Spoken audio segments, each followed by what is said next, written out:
Hey listeners, I have a terrible secret that I have to share with you. Are you ready? I watch professional wrestling.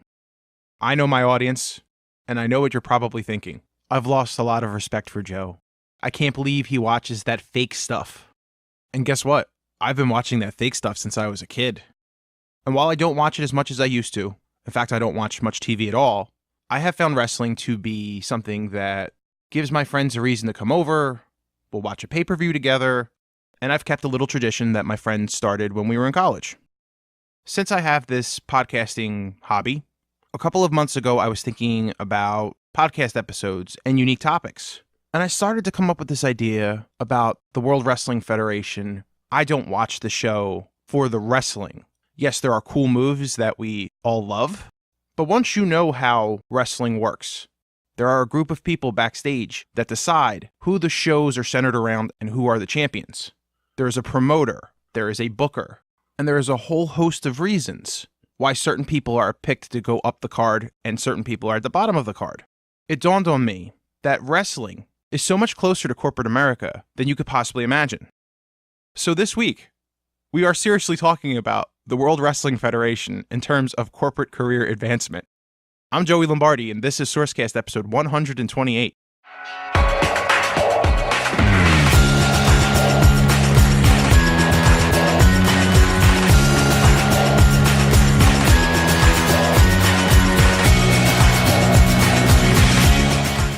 I'm literally envisioning one of my listeners, Jonathan, shaking his head right now and saying, I can't believe Joey's doing this. He must have run out of material.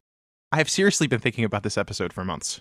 So to help validate that the World Wrestling Federation isn't a total fly-by-night or garbage company, let's start with some statistics. The WWE, their revenue has risen steadily over the past 5 years. Even as television audiences are declining and becoming more fractured, and the WWE is most definitely suffering from that, they are finding ways to generate more revenue and more income from television. As I mentioned, their revenue has risen steadily over the past 5 years, from $507 million per year in 2013 to $800 million in 2017. That is the most money the company has ever made. The WWE recently re-signed their television deals, and they split their two flagship shows to different networks.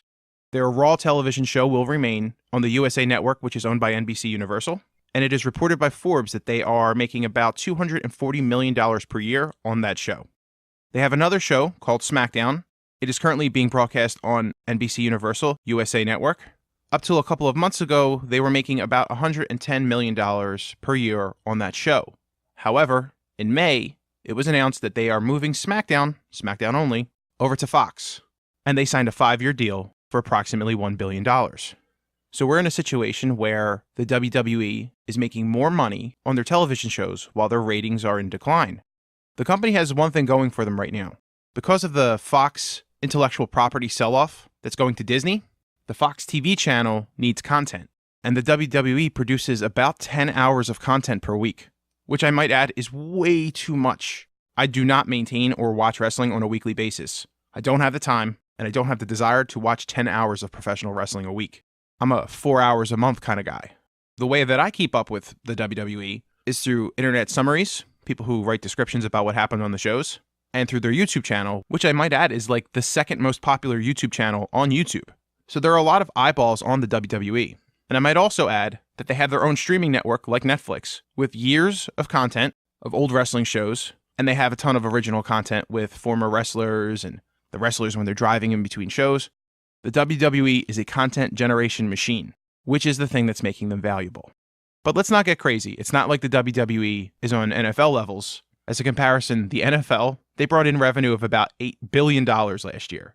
And on average, each team in the NFL, they brought in about $255 million each. So if you compare the WWE to an individual NFL team, they're killing it right now. But if you compare them to the entire league, it's peanuts.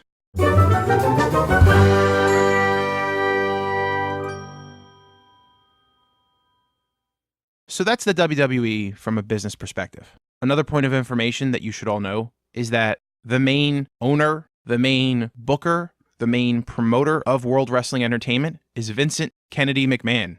I love Vince McMahon. Vince McMahon is this old surly dude who can't wrestle, who used to get into the ring with some of the professional wrestlers and just get destroyed. And he's so ungraceful that he would tear his hamstrings when he would go into the ring. I've got a point. The point is this. You can't win. You can't win against the McMahons. You nor anyone else in the world can beat the McMahons. You can't do it. You see, you may win a battle or two here and there, but you will never, ever win the war against the McMahons. Vince McMahon, he has an aesthetic. He has a certain type that he wants his professional wrestlers to look like. Think Hulk Hogan. And Hulk Hogan is actually a very good entry point for this conversation. When I started watching professional wrestling at around age 5, Hulk Hogan was the guy. They had toys, they had posters, they had those little pillow wrestling buddy things. Hulk Hogan's face was everywhere. He had his own cartoon when I was a kid. So at that point in the 80s, you had these big beefy dudes rolling around, all steroided up, and Vince had his guys. He had his champions.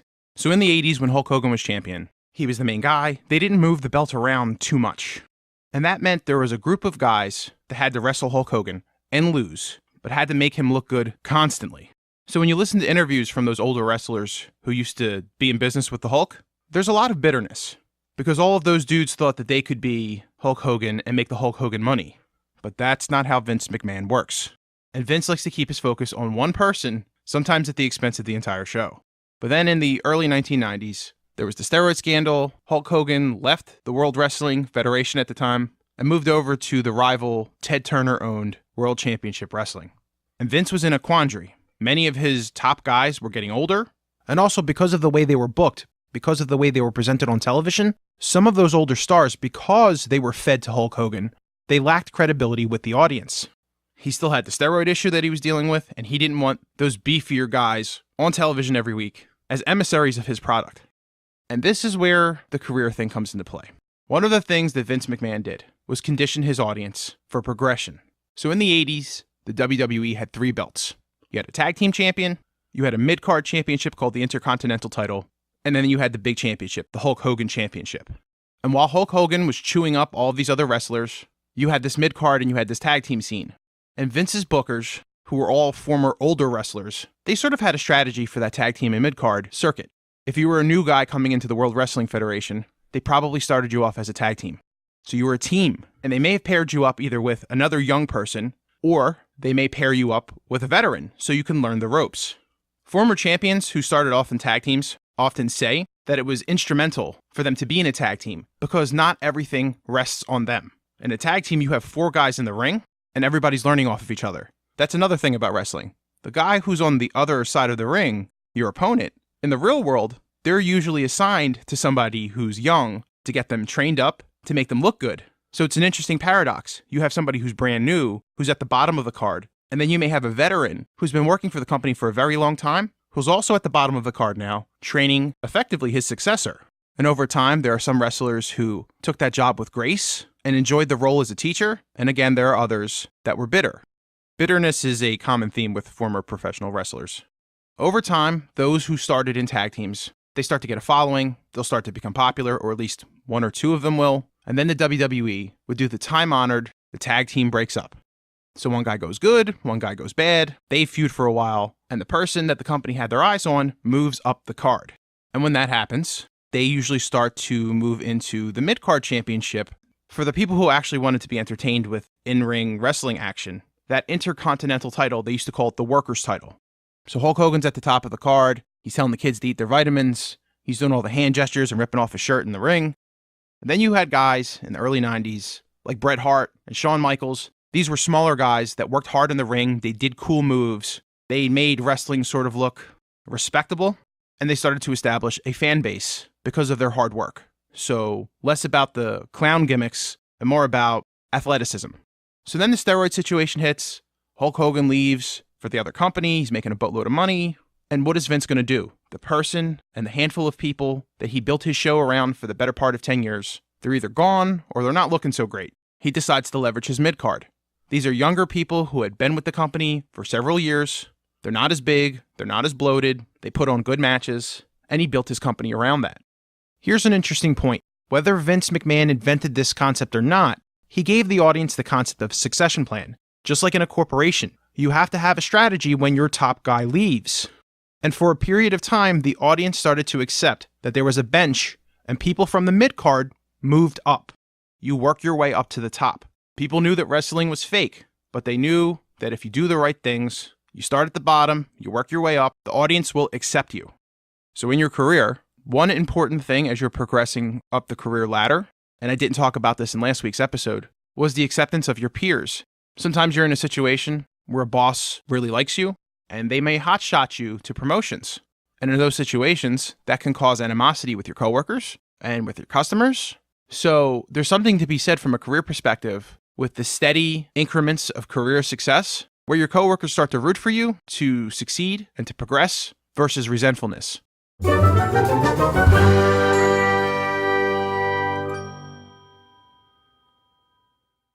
In modern times, World Wrestling Entertainment, they got rid of the F because of the World Wildlife Federation. They're not heeding to the formula that they created.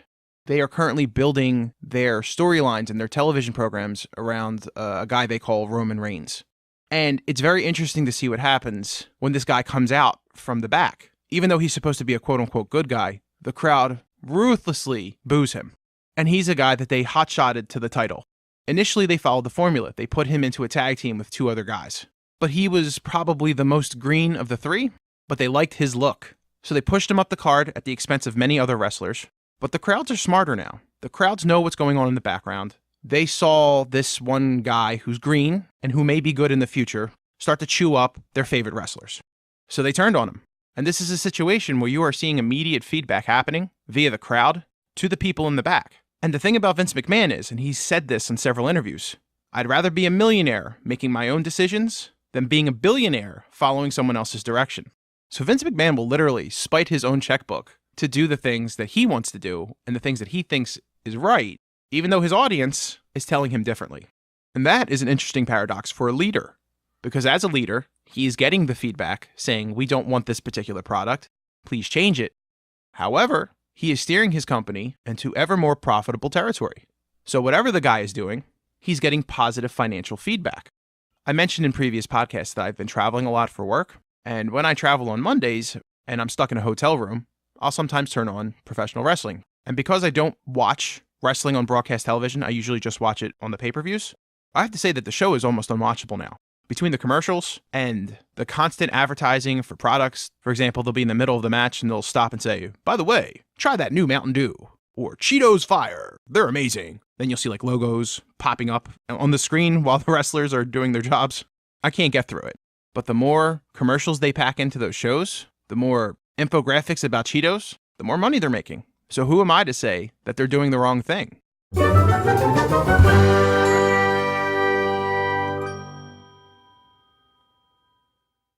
For the last 20 years, since Ted Turner's World Championship Wrestling went out of business, the WWE has not had competition. This has been detrimental to professional wrestling. Vince McMahon got lazy when he didn't have someone nipping at his toes. At one point, Ted Turner's World Championship Wrestling was actually beating the WWE in the ratings. Ted Turner stole Hulk Hogan and the Macho Man and all these other people that Vince McMahon built up.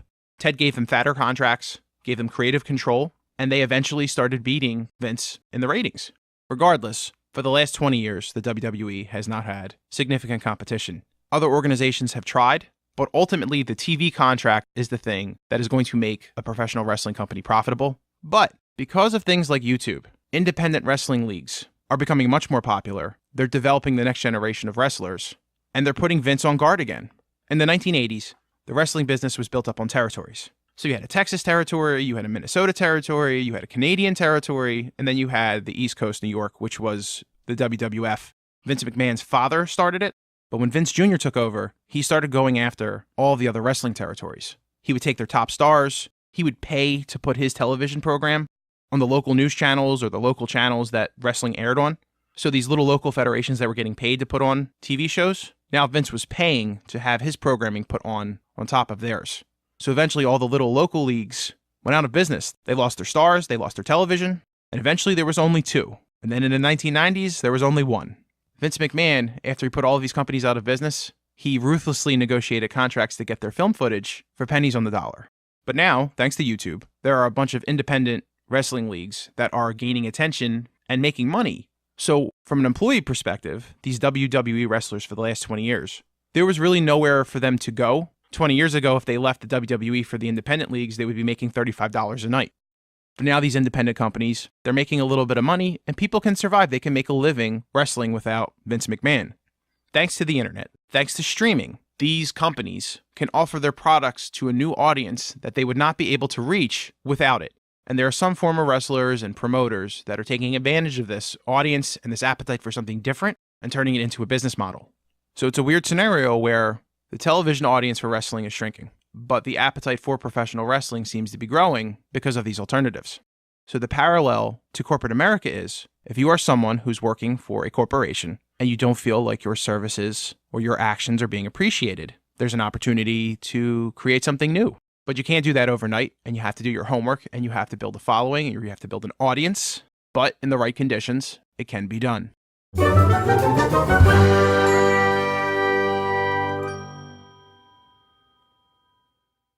As an office worker, we are not often presented with or given the opportunity to get external feedback or praise, unlike professional wrestlers who have the cheering crowds, literally giving them instantaneous feedback for every little thing that they do in the ring. So it's sort of fun to fantasize about what would happen if there was an audience when you're finishing that TPS report, or if you had a crowd, an unruly crowd, if you were giving a presentation. How would you change that presentation to accommodate that crowd, that loud vocal crowd? I certainly think it would make corporate America and the daily grind of an office job much more entertaining. Give me a hell yeah! What? So that's it. Thank you for listening to my wrestling-themed podcast. It will likely not happen again, or not for the foreseeable future. And we will be back next week discussing what happens when your technology visionaries turn out to be total buttheads. Yeah! And that's all we have for this week. You can find SourceCast on iTunes, Google Music, and all of your favorite podcasting applications. SourceCast is recorded in Bucolic, Mantua, New Jersey, and it's produced by my dad. The outro is performed by me, Ben Lombardi, and music is provided by Patrick Lee. Thanks for listening, and we'll be back next week.